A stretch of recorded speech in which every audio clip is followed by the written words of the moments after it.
You ever notice how the 80s gave us, some of the greatest comedies that everybody remembers? But there's another second tier of movies that basically raised us Gen Xers. And today I want to revisit 5 of these classics that need a little bit more love. Yes, that's right, my name is Greg, and I want to welcome you back to, you guessed it, the Movie Closet. The Movie Closet. I'll get drive-through. So, if you had cable, mainly I'm kind of talking about those premium movie channels like HBO, you live with these movies. Lucky for me, we did have HBO, and it was $10 a month. I'm glad I didn't have to pay for it. I used to hit that record button on that VCR, and I would tape these movies, and they were just so ever watchable, starting with number 5, License to Drive from 1988, starring the two Coreys, and I am sure you remember seeing them in that awesome Lost Boys film. Anyhow, Corey Haim and Corey Feldman. But here in this movie, well, this is pure suburban teenage disaster at every turn. The premise, well, if you fail your driver's test and steal your grandfather's Cadillac, well, you fail. God giveth, and the DMV taketh away. And you know what makes this special isn't just the car gags, it's that it captures the very specific 80s suburban teenage freedom. No cell phones, no GPS, just vibes and bad decisions. In 200 yards, turn right, then bear left. Yeah, just like that. Coming in at number 4, we have the 1983 classic, DC Cab. I absolutely love this one.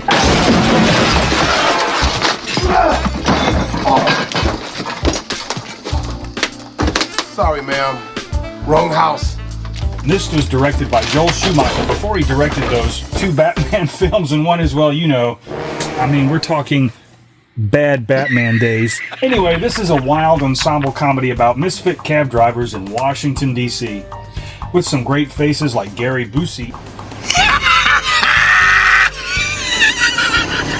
And DC Cab has also got Mr. T from Rocky III. But I pity the fool. I'm a poet and didn't know it. Before the height of his A-Team fame, this movie represents something the 80s did a lot. Chaotic ensemble workplace comedies with big personalities, loose plots, tons of improvisational energy. It's messy, it's loud, it feels like cable television at 2 p.m. on Thursday. What is that? You are watching Cable 10, Aurora, Illinois Community Access Channel. And that's the charm. There is a kidnapping, bad cabbie practices, and some amazing storytelling when you are talking about this type of entertainment. I really love this one, and I think you will too. We even get Irene Cara. And at number 3, we are now in the middle. Well, this one kind of fits in with License to Drive a little bit. We're talking about Moving Violations from 1985. Well, now this one is criminally overlooked. We get a group of bad drivers stuck in traffic school, led by a delightfully unhinged John Murray. Yes, we are talking about Bill Murray's brother. Let's get the guy who screwed us. Let's get Halleck. Yeah, him. You get, in this package right here, the bowling ball highway scene. Love it. The auto clinic misunderstanding. The absurd and, well, the blood flows red on the highway bit, I gotta tell you, that's so funny. It's too late for that now.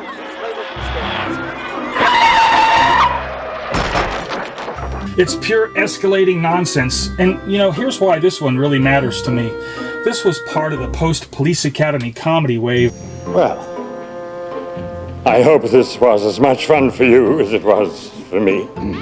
After Police Academy became a hit, studios tried to replicate the ensemble of lovable screw-ups formula over and over again. But Moving Violations feels scrappier, smaller, almost regional in a way. Well, those are sometimes the comedies that age best because they weren't polished to death. I mean, it's just an amazing and, I don't know, I can't say enough good about this movie. I absolutely love it. You gotta check it out. What's the man doing in the ladies' room? This is the men's room. Oh, why's that all wet? And those are sometimes the comedies that age best because, well, they weren't polished to death. Well, here we go with number 2 in my 5 forgotten comedies, 1986's Jumping Jack Flash. I even have this one on a sealed VHS somehow. What? Anyway, this was the film that proved that Whoopi Goldberg could carry a mainstream comedy thriller. Fresh off of The Color Purple, she pivots into high-concept espionage comedy. A bank employee who accidentally starts communicating with a trapped spy through her computer, an early form of, the internet, I guess. And think about that for just a second. Computer-based communication? Hacking. Digital espionage. I mean, this movie has got it all. This was cutting-edge storytelling at the time, and I really love this movie. It's one of my favorites. It's a time capsule of early 80s paranoia, wrapped in Whoopi's incredible timing and energy. The message. Cancel the message. I'll cancel something even better. I have some energy to spill, too. All right. And then we get Dr. Detroit in 1983, and then there's pure Dan Aykroyd insanity. Dan Aykroyd plays a mild-mannered professor forced to pose as this flamboyant pimp to save a group of women from mob trouble. Can you imagine? Yes, that's the plot. This movie exists in that belief window where studios would give SNL alumni, almost unlimited creative freedom, and, well, he took it. This is pre-Ghostbusters polish, post-Blues Brothers chaos. It's big, weird, theatrical comedy that studios just don't make anymore. I mean, this is a goldmine of fun, and I highly recommend it if you haven't seen it. It's your little pink plump rump in the ringer, not mine. So you make it 9 o'clock or not? Yeah, well, you bite it yourself, Mom. Bye. Say, man, how you gonna get away with this playing all that shit, huh? In conclusion, these 5 movies are absolute gold mines of fun entertainment. If you haven't seen these, I highly recommend it. If you have seen these, you probably will either agree or go, well, those aren't that forgotten.